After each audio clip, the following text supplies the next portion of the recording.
Today, Gaza is Israel's problem. We're not going to make it our own problem. Timing is to statecraft what location is to real estate. This idea is the cornerstone of Oslo. That's what you're saying, right? It is what I'm saying. Finding a more stable, permanent settlement for Gaza would require linkage to a wider concept of Palestinian statehood. You know, we hear a lot from Israeli officials that let's go to tribes or clans or gangs as an alternative to the Palestinian Authority and Hamas. That simply does not work. Israel is saying Hamas needs to leave Gaza, but it's also discussing with Hamas the future of Gaza. It's such an unbridgeable paradox. I would say apply Oslo as is on Gaza. Simplify, don't overcomplicate.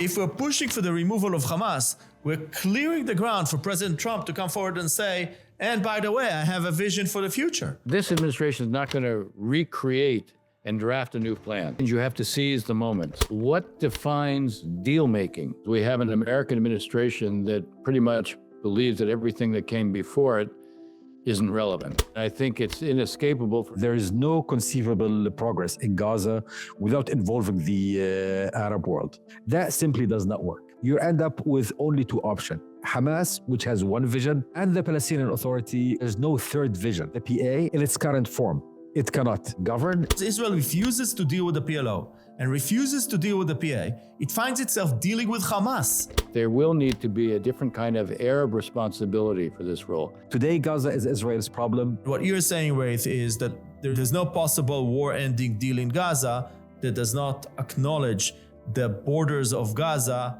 on October 6th. It's not just that Israel needs security, it's that Palestinians need security in Gaza, otherwise they won't have reconstruction. An extraordinary opportunity to basically say, okay, there are no more refugee camps in Gaza. This is the paradox. If you don't want them back in, you're stuck with the refugee situation. That's right. Today is Monday, September 1. At this specific point in the Israel-Hamas war, it seems that Israel is intent on occupying Gaza City and claims to have the backing of President Trump. In parallel, Hamas agreed to some partial deal, which Israel is not responding to, after Israel said that it wants a comprehensive war-ending deal. But just a few months ago, it was Hamas that wanted a war-ending deal, and Israel pushed for a partial deal. The goal of occupying Gaza City is to end the war based on 5 principles: dismantling of the military capabilities of Hamas and its removal from Gaza, release of all Israeli hostages, demilitarization of the Gaza Strip, overriding Israeli security control of Gaza, and that neither Hamas nor the Palestinian Authority will govern Gaza in the future. But these goals represent multiple, impossible contradictions. First and foremost, occupying Gaza means that more hostages will die and others may be lost forever. Another contradiction emanates from the demand that neither Hamas nor the PA will govern Gaza. If so, then who? Friends, national security is about making tough choices among imperfect options in significant uncertainty. In Israel's case, after rejecting partial deals, but not willing to negotiate a comprehensive deal, it seems that we're edging toward a showdown in Gaza. This is a real conundrum, which means that a war-ending deal may be back on the table within a few weeks or months. Any such agreement will inevitably trigger many broader issues relating to the relations between Israel and the Palestinians. To understand these implications, I hosted 2 of the most prominent experts on the topic. Ambassador Dennis Ross is described as one of the architects of Middle East peace efforts over the last 4 decades. He served all administrations from Carter to Obama, including as Special Middle East Coordinator under President Clinton during the Oslo process and the Camp David negotiations. It was at that point that I met Dennis. He is now a distinguished fellow at the Washington Institute for Near East Policy and chair of the Jewish People Policy Institute. Dennis's most recent book is Statecraft 2.0, which we recently discussed in an episode on my Flexigidity podcast. My other guest today is Gaith Al-Omari. Gaith was sitting across the table from me at the Camp David summit and throughout the permanent status negotiations. He was then a young lawyer and effectively the secretary of the Palestinian team. Gaith was born and raised in Jordan and became a human rights lawyer before joining the Palestinian delegation and then rising to serve as advisor to President Abbas. He is now senior fellow at the Washington Institute, where he focuses on the Middle East peace process and Palestinian politics. Gaith and Dennis, thank you for joining the Insights podcast. Let's dive in. First, I want to ask you about the framework of the negotiations.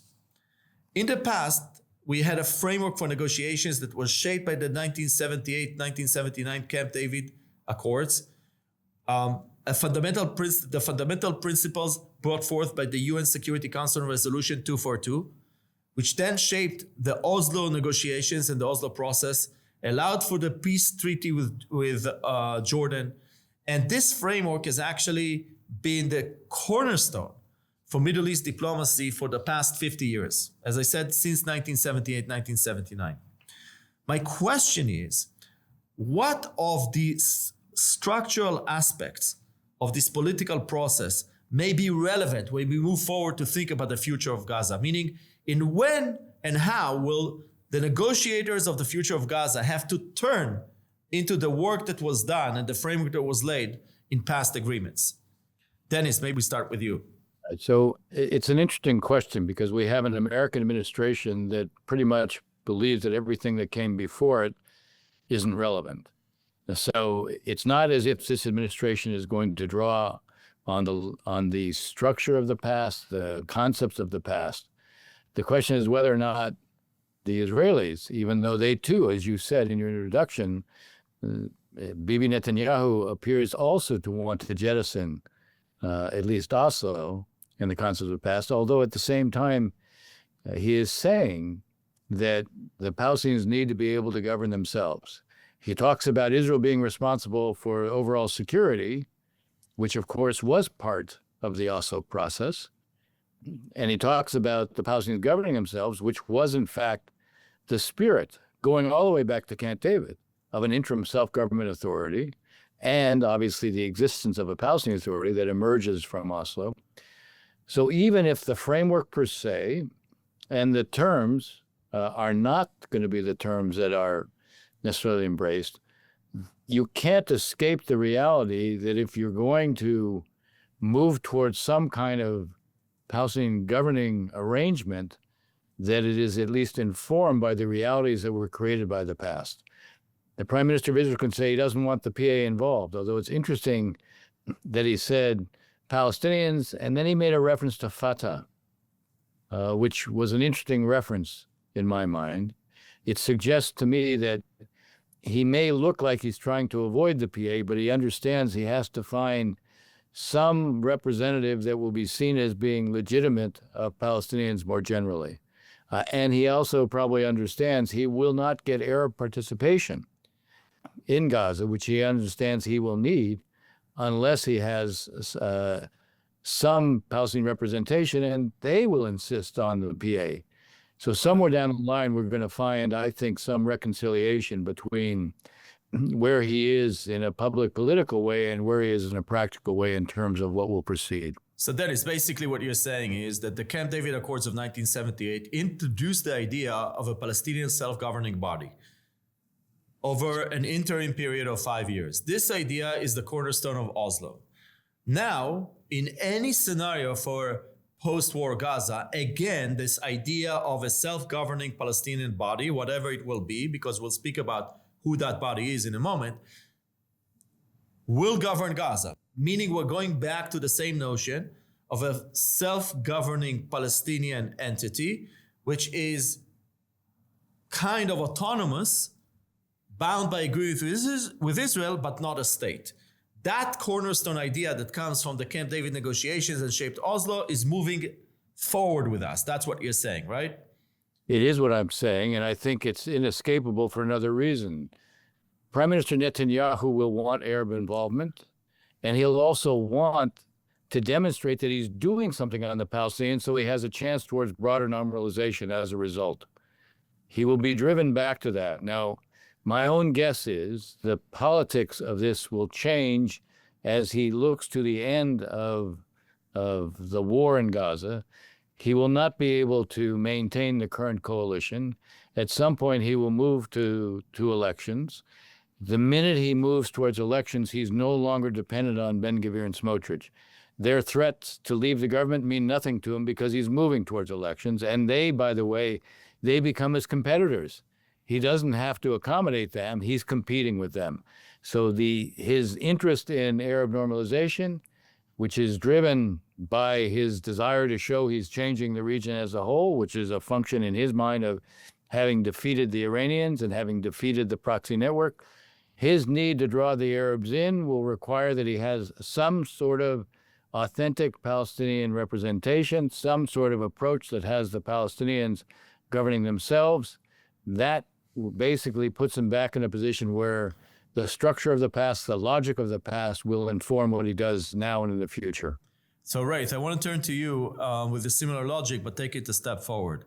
Can we see any alternative to the Palestinian Authority as a legitimate governing entity of Gaza? Of course, the Palestinian Authority has a lot of deficiencies. It's being criticized a lot, but can we see an alternative that is relevant for post-war Gaza? Actually, thanks first, Gidi, and being with you and Dennis, it brings a lot of nostalgia back. That said, before I answer you, I just want to take actually what Dennis said and what you guys were discussing a step further. Look, if you look at the Camp David, the Egyptian Camp David, it itself had to build on previous work, 242, UN Security Council resolution, etc., etc. These are now part of the collective regional diplomatic memory. So as we move forward, and as Dennis rightly said, there is no conceivable progress in Gaza without involving the Arab world. I think the Arab world will be looking, at least in terms of framing, for more than simply a self-governing body. Yes, in practice, they will go for a self-governing body, but even the idea of a two-state solution and the idea of a Palestinian state has to be present somewhere. Not today, not tomorrow. However, even, and this is becoming clearer and clearer as the war in Gaza proceeds, even finding a more stable, permanent settlement for Gaza would require linkage to a wider concept of Palestinian statehood. Now, when it comes to the Palestinian Authority, the simple answer is no. Today, Palestinian politics has two parties. It's either Hamas or Fatah. There were many attempts in the past to come up with a third, what they call the third way, third option, etc. It didn't work. It's the nature of Palestinian political discourse is very binary. It's the nature, frankly, of regional politics. It's very binary. So to my mind, in terms of the political structures, today, it's really the PA. Now, if you want to move beyond politics, and I say this because, we hear a lot from Israeli officials and Israeli think tanks, let's go subnational. Let's go to tribes or clans or gangs like we see in Gaza right now, and look at them as an alternative to the Palestinian Authority and Hamas.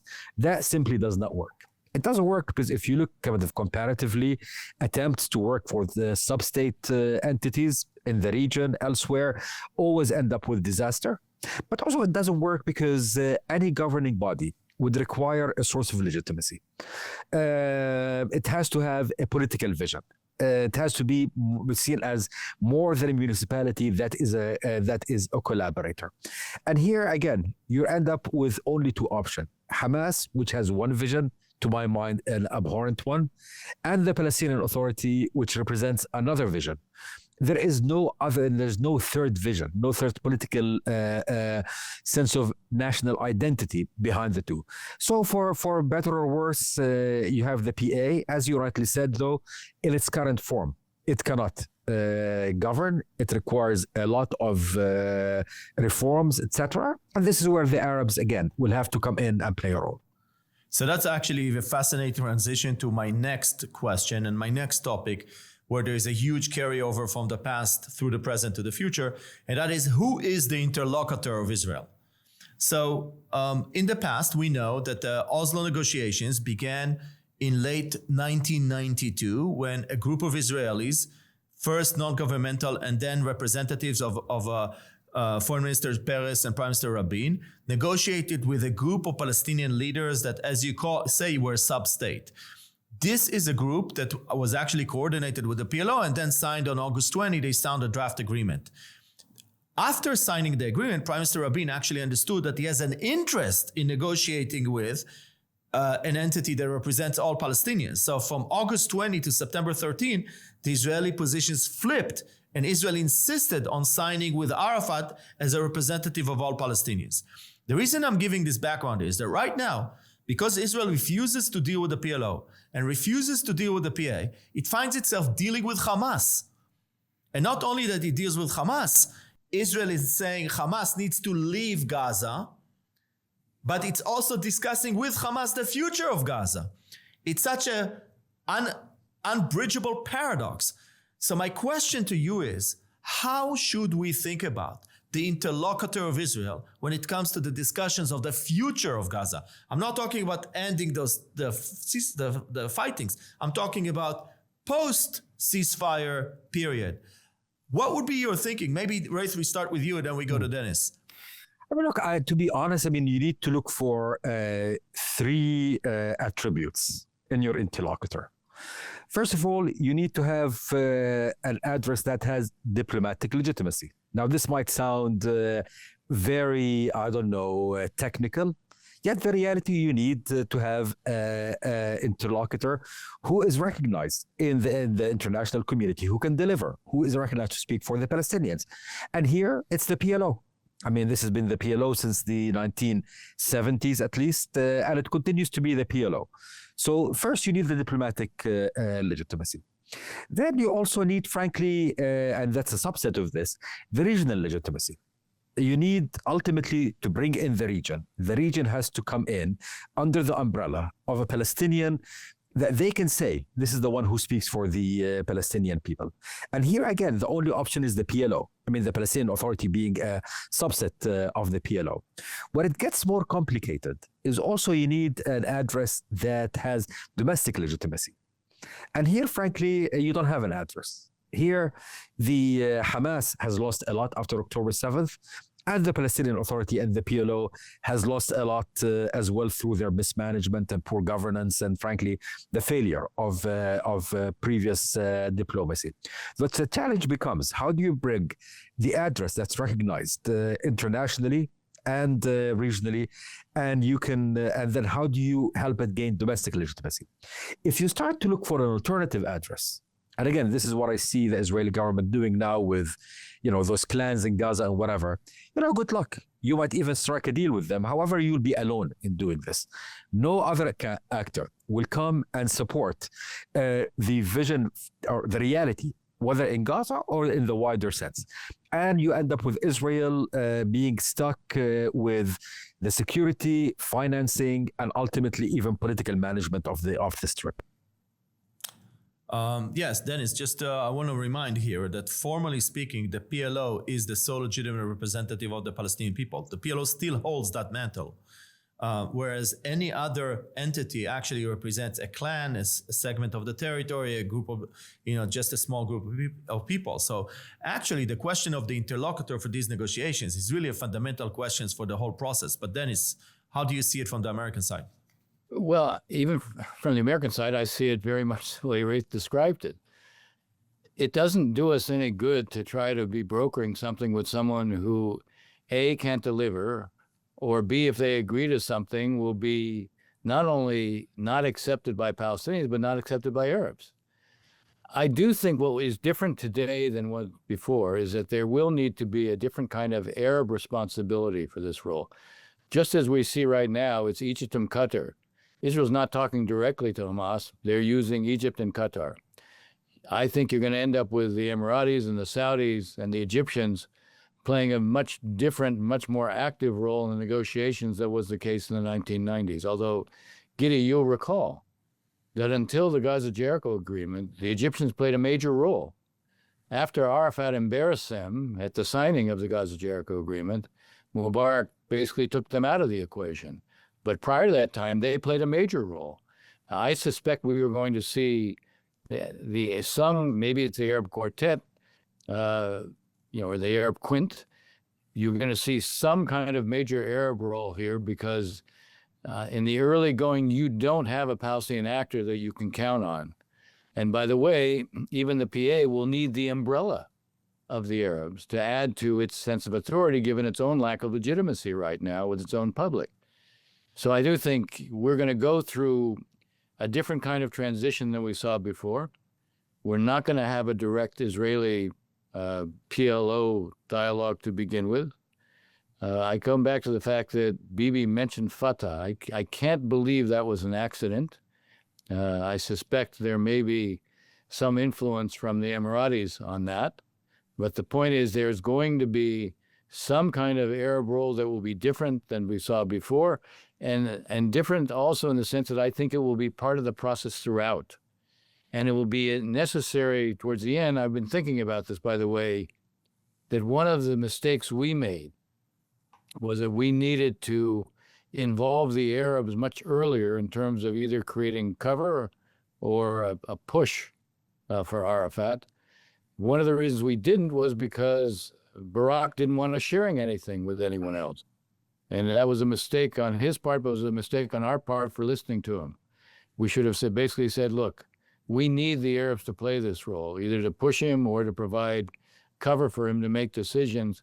For sure, that's more necessary now when you don't have anybody who's the equivalent of Arafat on the Palestinian side. So basically, we touched on a few architectural aspects of the negotiation, who's the interlocutor on the Israeli side. And here I think everybody would agree that Israel's position is totally paradoxical by the fact that it wants Hamas out, but also engages with Hamas on the future of Gaza without involving the Palestinian Authority or the PLO. I think that's probably likely to collapse at some point. And then the other thing is that the framework, which is basically a self-governing Palestinian body, will also rely on a lot of the wisdom and the knowledge and the lessons that were created in the past. I do want to ask you something else, and that is the principle that Gaza and the West Bank are a single territorial unit. So this was a principle that was actually introduced by the Camp David Accords of 1978 and then made formal in the Oslo Accords. But since 2013, I would say that the government of Israel is trying to be pushing Gaza and the West Bank in two separate directions. And since the beginning of the war, the Israeli government insisted that there is no linkage whatsoever between Gaza and the West Bank. My question is, to what extent do you think that is feasible moving forward? And whether during these negotiations about the future of Gaza, the political separation between Gaza and the West Bank could be sustained? Dennis, maybe we start with you this time. I can see a sequence. You're not going to have an immediate re-establishment of a connection between Gaza and the West Bank. But you're going to have a first step where you're beginning to remake Gaza and where it can be rejoined. But this is where the issue of reforming the PA comes in. It can't be rhetorical reform, which we've seen so far. The Arab states have to get serious about that especially the Saudis, because the Saudis, if they put real pressure on, I don't see Abu Mazen resisting that. But the point is, you can't get to the reunification, at least politically, of Gaza and the West Bank unless you have a reformed PA. There's nobody else that's coming in to be able to do that. And you won't get the Emirates in particular, but probably not only the Emirates. They're not coming into Gaza unless there is a political connection between Gaza and the West Bank. They will not go there. They will not be party to creating a separation, and they will not go in under circumstances where, and essentially from their standpoint, they would be there forever. They're going in to help in the transition. They're not going in there to remain in Gaza forever.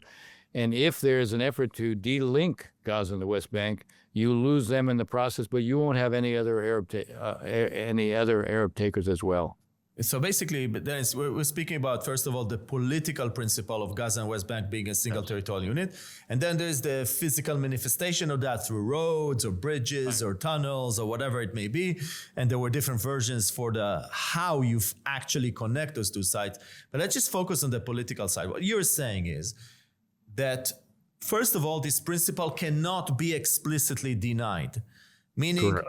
Israel cannot come forward, nor can the Americans, and say, Gaza and the West Bank are two separate entities. And by the way, dear UAE or Saudi, please come into Gaza and help us build Gaza. So it cannot be explicitly denied. My question is, and with that maybe we go to Raith, is will it have to be explicitly acknowledged? Absolutely. I think it has to be explicitly acknowledged. And again, I mean, it goes back to a bit of the history and background. You know, why the different approach between the Israeli government, Bibi's government, that has been trying to create the separation, and not only the Arabs, by the way, and the Europeans who continue insisting on it. Because in the future vision, the Arabs and the Europeans see Gaza and the West Bank as part of a Palestinian state. There's still the idea of a two-state solution continues to be the one that animates them, that drives them, that gives the kind of framework and the chapeau, the political legitimacy for anything they do. So at the same time, Netanyahu has been very clear that he does not want a two-state solution. And the separation that he's been creating between the West Bank and Gaza is very much to that service. I say this because when you ask the Arabs and the Europeans, when we talk about the Arabs, the Europeans will also have to play a role to come in, whether in terms of the reform, financing, even security, etc. They will come with the knowledge that this Israeli government might actually aim to basically drop Gaza in their laps and say good luck with it. And what I've been hearing for many years now from Arab officials is, you know, today Gaza is Israel's problem. We're not going to make it our own problem. So without explicitly, and here it cannot only be American, without an explicit, even Israeli re-acknowledgement that they are part of the same political unit, it's very hard for me to see Arab countries come in because they're afraid that they will, as Dennis said, will come and be stuck with it forever, etc., etc. Now, that doesn't mean that they think that this can be done today. I don't know any Arab leader, an official, who thinks that the Palestinian Authority can come and govern Gaza now, let alone, you know, the physical linkage, etc. But they want to maintain the diplomatic structure and context in which they work, and they're very, very alarmed, and they're very sensitive to any attempts to kind of alter this framework. So it's actually, I think, very interesting because it touches on another issue, which is the territorial arrangements. So the base fundamental principle of the Camp David, Israel-Egypt Camp David of 1978-79 is that the permanent arrangements will be based on UN Security Council Resolution 242. And UN Security Council Resolution 242 is conveniently has an English version and a French version. The English version says withdraw from territories, which is what the Israeli side embraced. The French version speaks about withdrawing from the territories that were occupied in 1967, which is what the Palestinian side liked. So there was this ambiguity in 242 that then allowed for the peace process to unfold over almost a 50-year period. Now we're talking about withdrawal from Gaza, right? So in order to withdraw from Gaza, there has to be a definition of the borders of Gaza. And my question to you guys, and Raith, we'll start with you. Can you see a different fundamental principle for the definition of the border of Gaza than the one that was laid out in Camp David and Oslo? Namely, that the future territorial arrangements will be based on UN Security Council Resolution 242. I cannot see such an arrangement. Partly because there is history here. You know, Gaza, and you both recall during our negotiations back in the days, Gaza was never actually contested, the territorial boundaries. This was reaffirmed when Israel withdrew from Gaza in 2005. Add to that, since the Gaza War, there have been a number of Arab, both collective and individual, diplomatic statements saying we will not accept that the war will result in Israel annexing parts of Gaza. By the way, this was prompted by irresponsible, I would say, Israeli officials saying, oh, we want to annex some of Gaza. As a reality now, it's very hard for me to see how anyone, certainly the Arabs, would come in and say, okay, we're going to actually compromise on this, and Israel can occupy or can annex parts of Gaza. Now, it doesn't mean that the Arab countries will not be open to a phased withdrawal. It doesn't mean that the Arab countries will not be very, very attentive to Israel's security needs, particularly Let's speak about the terms of the withdrawal just in a moment. Right now, I just want to speak about the territorial contours of Gaza and why and the extent to which the principles of the past will be or can be or should be carried forward to the future. We'll speak about the withdrawal in a moment. Yeah. So no, but this is it. I mean, it's partly there's a history there, partly again, I mean, for the Arab world and for the Europeans, I would say the majority of the international community, Gaza and the West Bank are considered as occupied territory. Israel is recognized within the borders of 1949. Any annexation of that is seen as an acceptance of the acquisition of territory by the use of force. And many of those Arab countries, I mean, this will sound maybe too legalistic, yet many of those Arab countries are quite legalistic in their approach to question of sovereignty and territorial integrity. Add to that the history that we mentioned before, the past negotiations, the Israeli withdrawal in 2005 from Gaza. All of this means that I just simply cannot see a situation, if you want the international community to be involved in the future of Gaza, in which you can compromise on this and say Israel can permanently change the borders of Gaza. So basically, Raith, you actually mentioned something very interesting, and that is that in 2005, when Israel unilaterally withdrew from Gaza, and then the Israeli government was led by Prime Minister Sharon, who was for long parts of his career very hawkish, Israel withdrew to the June 1967 lines. So basically, Israel reestablished the 1967 lines.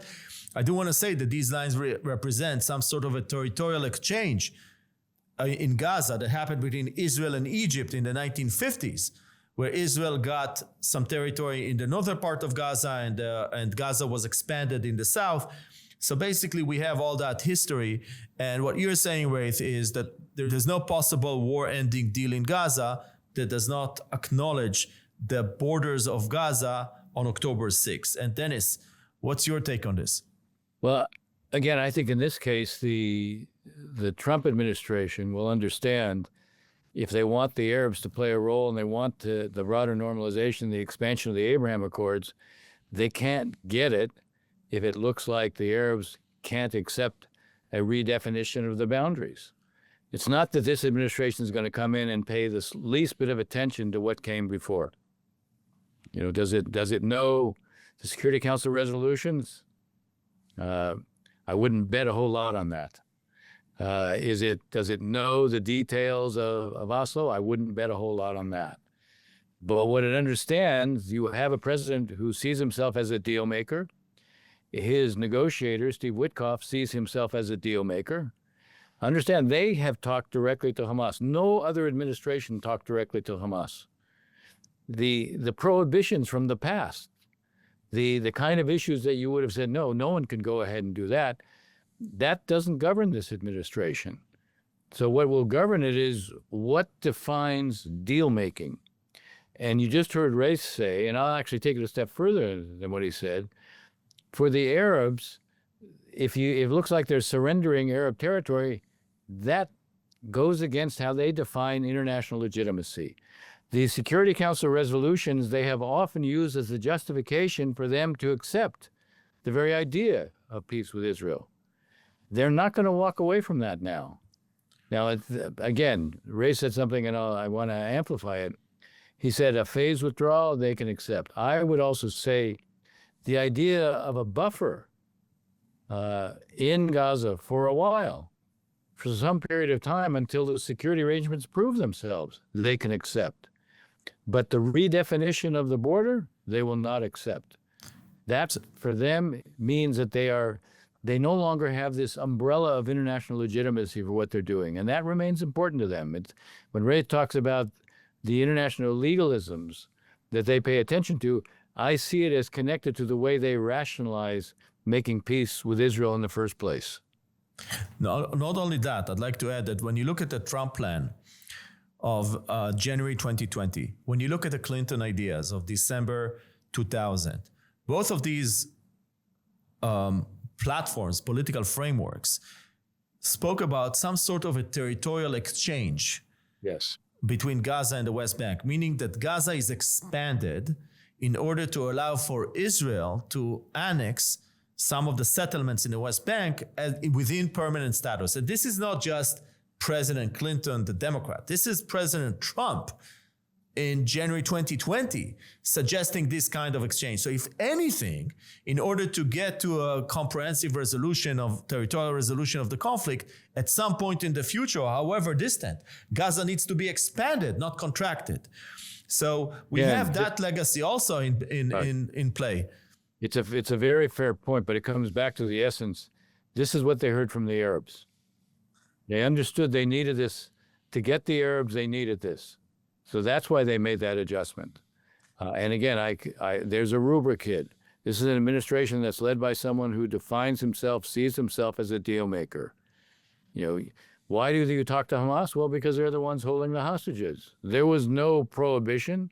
There was no think, gee, this would weaken the Palestinian Authority. This would legitimize and make Hamas a more central actor. None of that entered into it. Just as there was no hesitancy. And it's much easier, Dennis, to your point about deal making. It's much easier to say the borders of Gaza are as they were, as opposed to beginning to negotiate the future borders, which create tremendous complexities also in the West Bank and enhances the interconnectedness between Gaza and the West Bank. And that brings me to the next point, if I may, and that is the territorial division within Gaza. So I think it's now kind of clear that Israeli withdrawal from Gaza will be phased. And there will be some sort of an interim period during which there will be some area in Gaza that will be significantly or wholly controlled by the international force, an Arab-led international force, UAE-led international force, and by the self-governing Palestinian entity that we discussed earlier, whether it's connected to the PA or the PLO, and how it is connected to PA and PLO remains to be seen. Israel, meanwhile, will align probably at the perimeter and other key spots in Gaza. This has a remarkable resemblance to the arrangement of the Oslo Accords in the West Bank that divided the West Bank into Area A, that is under full Palestinian control, and Area B, that is under security control of Israel. Together, Area A and Area B are about 40% of the West Bank. And then there's Area C that is held by Israel for further negotiations. It seems like that this is where we're heading to in Gaza, this kind of Area A, Area B arrangement. So my question to you, Dennis, again, to what extent do you think that what was negotiated and agreed in the past is relevant for the future of Gaza? Look, there's an irony here. If you want that kind of an arrangement, which gives the Israelis the freedom, not just to have a buffer, but the freedom to go in and out. Oh my God, this is a big point. We'll get back to that in a moment. Just put that aside for a moment. But I'm saying, if you want that, you need the Palestinian Authority in there. It's much harder for the Arabs to accept an outcome where the Israelis are going in and out. They can accept an agreement where if they're not doing what is necessary, the Israelis will act. First of all, their position will be, we won't agree to it, but we understand the fact if Hamas is somehow reconstituting itself and we can't prevent it, Israel's going to act. They won't formalize that. Maybe there'll be side letters with it. They can't formalize, but I can see there being side letters to the Israelis, and that the Arabs will know about it, but they won't have to acknowledge it. But yes, the simplest thing would be, look what Israel's doing in the West Bank, look what they're doing in Lebanon. They have the ability to go and deal with Hezbollah looks like it's reconstituting itself, you act. Anything that you need to do in the West Bank, you couldn't do that without the Palestinian Authority. That's the great irony. Yes, definitely. Raith? Look, I mean, since we're talking about this in the context of Camp David, so one of the lessons I learned from Camp David and from that whole negotiation experience is you should always simplify the process, not add on to the process. The fewer the issues, the more simple the design, the less likely are things to go wrong. Okay, the less potential points of failure. So to me, while in principle, conceptually, I can definitely see Gaza being divided, something similar to Area A and B, certainly not C, by the way. C is an area that is contested, that allows settlements. The very concept of reintroducing settlements into Gaza. This is a key point. I just want to explain to our listeners what it means. According to the Oslo Accords in Area A and in the West Bank, there is Area A, that this is the areas that are dominated by the Palestinian Authority. There is an Area B, which has Palestinian civilian control and Israeli security control. And there is Area C, which is under full Israeli control. And according to the Oslo Accords, Area C, which is 60% of the West Bank, will be negotiated in permanent status. Meaning what the Oslo Accords imply is that in permanent status, Area A and B will be Palestinian sovereign territory, and Area C will be negotiated. This is in the agreement. So at Raith, what you're saying to our audience here is that in Gaza, there cannot be Area C. This is what you're saying. Yeah. So, absolutely that's not. Only A or B, because that goes to our earlier point, that is that no Arab country will support Israel chopping off a territory of Gaza, or even potentially chopping off, what that means Area C. So that's why we're talking about Area A and B in Gaza. Sorry for these interventions, just to explain to the audience what we're talking about. But also what I'm also saying, so that's absolutely correct. What I'm also saying is it would be a mistake to renegotiate the status of Gaza, Area A and B and C, etc. Do not add another layer of negotiations and complexity, because these things tend to create bad will, not goodwill. As Dennis said, reach understandings, even have side letters, but do not introduce another element of negotiation that will change the internal shape of it. So take the model of Area A and B in the West Bank, apply the model, but don't try to formalize it in an agreement, because you would go down a rabbit hole that will have no end. So there's one other reason for that. And Gidi, there's one other reason for that. There are no Israeli settlements in Gaza now. Area C is where the settlements in the West Bank. No, it's also settlements and water and security, right, etc. So all of these things are there. It's all the issues that are to be negotiated in permanent status. Right. But here is a point that I actually disagree with you, and that is perhaps because of the economic side. Basically, I do think that some measures of the Oslo Accords will have to be introduced into Gaza, and a primary reason is the economic. So obviously post-ceasefire, post-agreement, let's just assume that an Arab-led international force is coming into Gaza. The economy will have to be reignited, right? That means movement of goods and services. It means trade. It means maybe labor. It means that we will need customs. We will need standardization. There'll be a lot of elements that have been regulated by the economic annex of the Oslo Accords. And therefore, once we get to the point of a ceasefire in Gaza, and we have two options, either to reapply the Paris Protocol to Gaza, which is the economic annex of the Oslo Accords, or to renegotiate the economic arrangements. And I just don't see that. The deal-making spirit is let's just apply. So that's why I'm kind of pushing back a little bit away on the fact that I think the Oslo Accords will have to be introduced one way or another to Gaza. Gidi, let me be clear. I am not one of these people who say Oslo is dead. On the contrary, Oslo is alive and well in so many different aspects to it. But the Oslo itself doesn't look into Gaza as Area A, B, and C. Area A, B, and C are designations in the West Bank. So to my mind, all the aspects of the Oslo that you said should be applied. There's nothing else that can work. And, with some of the adjustment that we had after 2005 regarding the border with Egypt and all these kind of issues, I'm not suggesting you negotiate everything.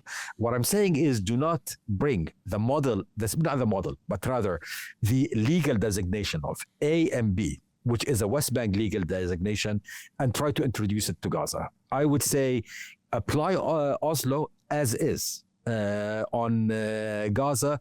Do not introduce additional elements. But those which are useful, absolutely we have to keep them. It goes to what I'm saying, simplify, don't overcomplicate. So Dennis, I want to go back to you and start with the economic challenges of reigniting the Gaza economy. But I also want to go to security and ask you to connect those two things. Israel speaks about the demilitarization of Gaza, permanent demilitarization of Gaza. But we know that demilitarization requires enforcement. There's going to have to be a police force on the ground that enforces demilitarization. So in that respect, too, I think that the security arrangements of Oslo could be relevant to the future of Gaza. So Dennis, maybe you could bundle those two things together. Well, look, when there is a formula for reconstruction in Gaza, and it's demilitarization for reconstruction. Now, it's not just that demilitarization has to be enforced, it's that reconstruction has to be enforced. What do I mean by that? There can't be smuggling of material. There can't be diversion of material. Who's going to be responsible to guarantee that?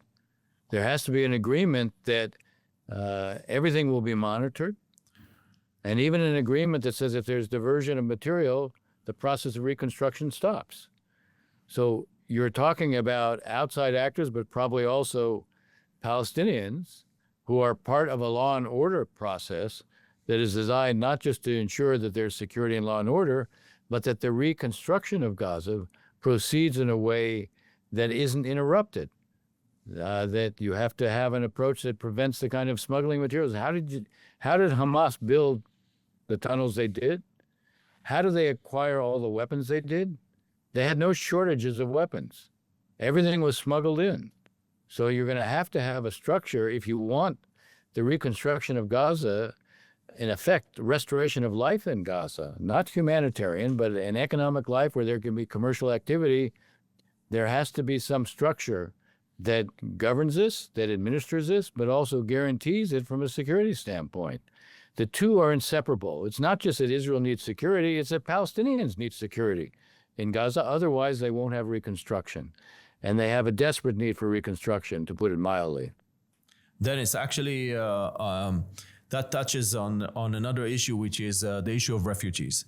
So basically, in the Oslo Accords, the issue of refugees was pushed to permanent status and was effectively ignored. So we continued throughout the Oslo period since the mid-1990s until today with this kind of crazy reality of having about 60% of the population of Gaza, 40% of the population of West Gaza recognized refugees living in refugee camps, with UNRWA providing services like healthcare, welfare, etc., and not the Palestinian Authority, right? And also, the simple approach to removing UNRWA is to transferring its budget and its responsibilities to the Palestinian Authority, which the government of Israel refused to do. This is a tremendous paradox when we speak about the future of Gaza. Because let's say we are reconstructing Gaza, right? Beautiful streets, amazing, dashing new buildings. And then you have a refugee family that is going to get the key to this beautiful building and still remain refugees. So my question is whether in this 60-day period of negotiating post-war Gaza, do you see the issue of refugees coming up in surprising new ways? Look, I think it should. From an Israeli standpoint, for sure it should. Again, here I feel like the Trump administration is going to need a team to be able to negotiate this, to deal with all the issues we've been talking about. To do what we've been talking about, even before you raise the issue of refugees, you need a team. You need a lot of technical expertise. And they're going to need here, the issue you're raising, when you're talking about rebuilding Jabalia, the Jabalia camp. Why would you rebuild the camp? You're talking about the beach camp. Why would you rebuild the beach camp? This is actually an extraordinary opportunity to basically say, okay, there are no more refugee camps in Gaza. Now, you're raising not just the issue of no camps, you're raising the status of the people who are living there. And who's responsible for creating a social safety net for them? Is it UNRWA, or should it be the Palestinian Authority, which the Prime Minister of Israel doesn't want back in there? But if you don't want... This is the paradox. If you don't want them back in, you're stuck with the refugee situation. Sorry? I said, this is the paradox. If you don't want them back in, you're stuck with the refugee situation. That's right. Raith. Again, I'm going to go back to one of the lessons I learned from Camp David. Align objectives with political realities. No Arab country right now will want to be seen as formally forcing any concession on some of these core issues. To expect the Emiratis or the Saudis or the Jordanians or the Egyptians or whoever to come and say, we will formally destroy or give up the refugee status maybe the holiest of holy cows in Palestinian and Arab narrative, is a step or few too far. So let's be here a bit more humble. And by humble, I would say there are two things that you want to work on. One is, as Dennis just said, you can rebuild Gaza with no refugee camps. You can maintain as an individual your status. However, there will be a physical, social integration of this population that has been, for a long time, been physically separated. That in itself will have maybe longer term dynamics. And the second question is the question of UNRWA. UNRWA is an organization that to me seems to be one that is withering on the vine. Let it wither on the vine. It's already weakened in Gaza, and frankly, the ability and the appetite to have it reconstituted in Gaza is quite minimal. So work on these issues and just don't touch the formal status. One might find partners on the reconstruction side or on the UNRWA side. You will not find partners when it comes to the formalistic abandonment of the refugee label. I happen to totally agree. Go ahead, Dennis. I think, again, Rafe's point on the issue of 60 days, what you need in the 60 days is to do two things. One, end the war and define what ending the war means. And two, have a day after approach. Actually, my attitude all along has been you need a days before an end of the war plan so that you don't have a vacuum. And then you have a days after plan. I just want to say that it obviously has a lot to do with the removal of Hamas, because if we're talking about removal of Hamas, we're actually speaking about the exit of the military wing, but also the future involvement of Hamas in the political system on the Palestinian side, which we have not discussed. We're also talking about replacing the social infrastructure of Hamas with social services by coming from the Palestinian governing body or from the international force. And this is where I think the removal of UNRWA is going to be crucial, because you're not going to be able to separate services between non-refugee Gazans and refugee Gazans, meaning everybody's going to get these new services that will replace Hamas services. And then, of course, there's the economic side of Hamas. So all of these things, I do want to say, paradoxically, one of the things we're talking about is the removal of Hamas from Gaza. And let's assume that this goal can be achieved. And here is the paradox. We have the Trump plan. And the Trump plan speaks about an outline for realizing the principle of two nation states for two people. And the first precondition of the Trump plan is the removal of Hamas. So paradoxically, if we're pushing for the removal of Hamas, we're clearing the ground for President Trump to come forward and say, and by the way, I have a vision for the future, for the resolution of the conflict. We don't need to negotiate all these things because we already have it. So my question to you is, do you foresee a moment, whether within 30 days, 45 days, 60 days of further, that President Trump says, and by the way, here's my plan? You mean for Gaza or beyond Gaza? For Gaza and beyond Gaza, because we're seeing a situation where it's very hard to move forward on these interim arrangements without having some sort of a vision for the future. And President Trump, unlike President Biden, does have a vision for the future. So I feel like we're moving in the direction where the first precondition for the Trump plan is going to be met when Hamas is being removed from Gaza. And therefore, it just makes sense for him to come forward with his plan. The problem, I would say to you, is they took 3 years to produce the Trump plan. They actually had a serious group of people who worked on it for some time. Yes, it was helped shape. I think Bibi was a major drafter of the plan, but the people who were working on it were serious people and spent a lot of time studying the issues. So I don't see that capability today.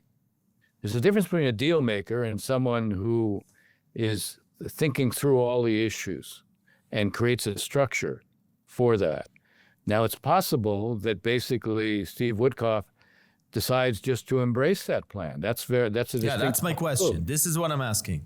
All right, no, they're not. This administration is not going to recreate and draft a new plan. It may modify the existing plan. It may go over that existing plan with some of the Arabs. By the way, for some of the Arabs, the Trump peace plan could be a useful point of departure. many of them would have said before, look, if you had shared it with us in advance and taken a few of our comments, we could have dealt with it quite differently. So I just want to say that may be the condition, that may meet the conditions that the Saudis are putting forward of a irreversible path to statehood that then allows for normalization, which then makes it easier for Netanyahu to move forward. Raith. That was actually one of the 2 points that I was going to make. One is there will need to be some sort of an American vision of a two-state solution. And that's what you have in the first Trump plan. You can say, this is my idea, you can come up with something better, but that actually lays down a marker saying the US is recommitted to the idea of two-state solution. That will be an essential box to tick for many of those Arab states. But also one thing that you mentioned in the beginning, I don't want to let slip. I think one of the biggest mistakes, and I look at this as someone who worked for the Palestinian Authority, one of the biggest mistakes that we have made and the international community, frankly, went along with us, is not requiring any participant in Palestinian politics to accept the premise of a two-state solution, of the Oslo Agreement, of the mutual recognition, etc. That's what allowed Hamas to participate in the 2006 elections, and the rest is tragedy. So I think right now there has to be clarity. If you want to be a part of the Palestinian official body politic, if you want to be recognized, if you don't want to be banned and criminalized, then you have to accept certain principles, no violence, but not only that, a recognition of the mutual or acceptance of the mutual recognition that was part of the Oslo process itself, and ultimately a two-state solution. I think that can start dealing with not only Hamas, frankly, but some of the other elements that could come to fill that particular void. Friends, there is so much more we could have talked about. We could have spoken about water. We could have spoken about civilian issues. We could have spoken about Jerusalem. We could have spoken about Palestinian governance, internal government, succession. I mean, unfortunately, we're out of time. I do want to give each of you like 60, 90 seconds of a closing thought before we part. Raith, do you want to start? Sure. Look, I do agree with you. We do have a major opportunity right now. Opportunity because of the region being reshaped, but also opportunity because what we see right now, especially in the Gulf, a very new way of thinking about regional politics, about Arab politics, about the concepts of governance, etc. When you have an opportunity, it will be criminal not to take advantage of it, but it also will be criminal to overreach. And I think the challenge right now is how do you, the administration, come with something that is meaningful, that is effective, but not have a wish list of everyone that becomes too much to realize. Right now, you need an end of the war to Gaza. You need to lay out a vision, political vision. You need to look at how do you do reconstruction and how do you rebuild Palestinian politics. That's plenty to deal with, and I think that can be the beginnings of a more sustained process. Right, you just touched on a crucial concept in strategy, which is what is called minimal systemic whole, WHOLE, meaning what is the minimum that you need to do in order to achieve a breakthrough? And this is really, it's an art. There's no scientific answer to what you're saying. But I think we all agree that you're right. We need to not overreach, but not underreach. Because if you underreach, there's no breakthrough. If you overreach, everything can collapse. Dennis, final words to you. Just to pick up on that, the one thing I know about statecraft is that timing is to statecraft what location is to real estate. That means you have to seize the moments. That's another reason why you don't underreach. You don't overreach because you also find a way of losing the moment. I would add only one thing to what Ray said. We've never seen Arab leaders assume a responsibility for Palestinians. This is the moment for them to do that. One of the reasons they may for the first time is precisely because they have a very different agenda, a very different priority for themselves. In the past, the preoccupation with internal development was not their preoccupation. Today it is. They want to be leaders in terms of modernization and development and digital economies. They can't do that so long as this conflict goes on. It's not that every conflict in the region is a function of the Palestinians, but one thing the Gulf states learned, they cannot ignore this conflict any longer, but they also have to know to help put us on a path to settling it, they have to assume responsibilities. They can no longer treat this as a pure slogan.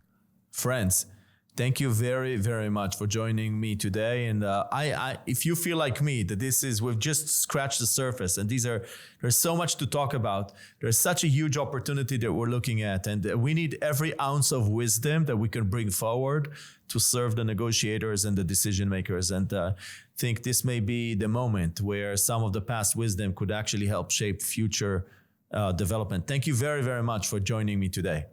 Thank you. Thank you. Friends, if you've listened this far, you've gained a rare and invaluable perspective on one of the imminent and most consequential diplomatic negotiations of our time, which will unfold during the ceasefire in the war in Gaza. One clear message from today's discussion is that any episode of Middle East diplomacy has a history and is, to a degree, path-dependent. The Oslo Accords of the mid-1990s built upon the Camp David Accords and the peace treaty between Israel and Egypt of 1978 and 1979. These agreements too built on the disengagement agreement between Israel and Egypt of 1974 and on the United Nations Security Council Resolution 242 of 1967.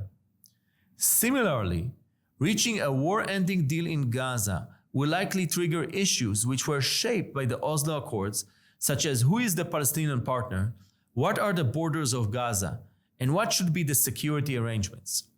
Furthermore, normalization between Saudi Arabia and Israel may require repledging to the vision of two nation-states for two people, which is a cornerstone of the Trump plan of January 2020. The title of my book, Insights, Peacemaking in the Oslo Process 30 Years and Counting, which was co-authored with Professor Ari Afilalo, makes precisely that point. Key ideas of the Oslo process may turn out to be relevant and useful when the future of Gaza is negotiated. Furthermore, the Camp David negotiations in 2000 clearly ended in disappointment, but their lessons can shape future efforts to bring peace. In other words, rumors about the death of the Oslo process may have been premature. As we wrap up, let me leave you with this thought.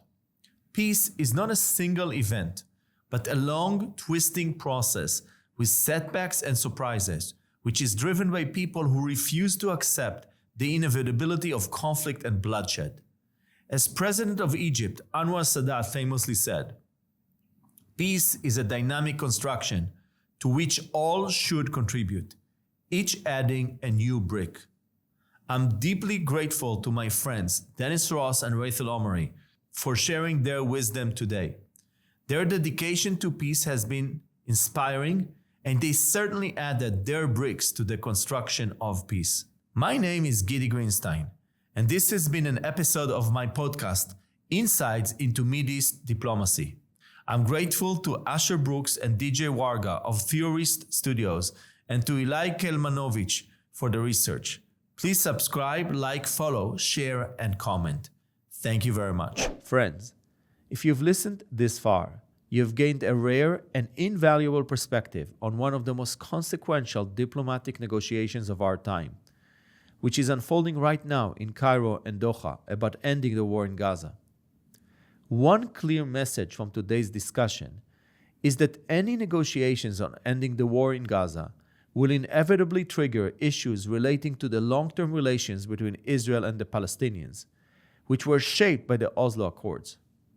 I'm referring to the identity of the Palestinian partner, what are the borders of Gaza, and what should be the security arrangements in it. Furthermore, reaching the goal of normalization between Saudi Arabia and Israel will require repledging to the vision of two nation-states for two people. Against this backdrop, we also learned today that Israel's maximum position don't meet Hamas' minimum demands, and vice versa. So both sides may opt for the continuation of the war. At the same time, always remember, national security is about making tough choices. So please, don't be surprised if, despite Netanyahu's statements, we will end up with some form of a partial deal along the Witkoff outline with a 60-day ceasefire phased release of Israeli hostages and Palestinian prisoners, and more time to discuss the end of the war. I'm deeply grateful to my friends Dennis Ross and Gaith Al-Omari for sharing their wisdom today. Please subscribe, like, and follow us on Spotify, YouTube, or Apple. We need your support. Thank you for listening.